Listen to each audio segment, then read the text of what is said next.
Ils sont champions de France, d'Europe et même du monde. Certains sont venus d'Espagne et d'Italie pour disputer la 4e étape des Masters de pétanque à Thaon-les-Vosges. Une tournée nationale devenue un incontournable. C'est la 23e édition. Les Masters de pétanque en fait, se déroulent sur 8 étapes avec les 8 meilleures équipes françaises et mondiales, puisqu'on a la chance d'avoir l'équipe d'Italie, championne d'Europe et championne du monde en titre, les vice-champions du monde avec l'équipe d'Espagne. Donc voilà, avec un plateau exceptionnel, on va avoir des belles confrontations entre l'équipe de Philippe Quintet, entre l'équipe de Dylan Rocher. On a l'équipe également de Christophe Sarriot et Montaureau qui se sont qualifiés. 8 équipes de 3, des triplettes donc, qui s'affrontent et enchaînent les étapes. À cela s'ajoute une équipe locale gagnante des épreuves organisées mercredi. Cette année, c'est Joé Casal et ses coéquipiers de Saint-Michel-sur-Meurthe qui représentaient la ville-étape de Thaon-les-Vosges et qui se sont attaqués à l'Italie. Ils s'étaient un peu plus tôt inclinés 3-13 face à l'équipe de Philippe Quintet. Actuellement en tête du classement général après les 3 premières étapes des Masters, les Italiens sont les hommes à battre. Ouais, aujourd'hui, on n'a pas trop bien joué et on est tombé sur des cracks, sur les meilleurs. Du coup, ça ne nous a pas pardonné de jouer un peu moins bien. On prend partie après partie. Voilà, si on peut avancer encore d'une partie, arriver en finale, voilà, on sera satisfait et bien sûr essayer de gagner. Mais en tout cas, on a fait une belle opération au classement ce matin en battant l'Italie, qui sont leaders actuellement.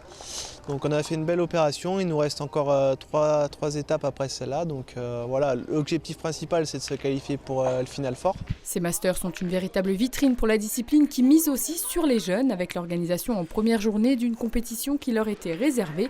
Ils étaient une centaine mercredi au Coignot. Avec nous à la pétanque, on manque pas mal de jeunes et de faire une compétition pour eux, ça permet de voir les nouveaux talents, peut-être de faire envie à d'autres, de faire continuer. Voilà, c'est vraiment important. Retour à la rotonde avec les spectateurs très souvent passionnés par la pétanque.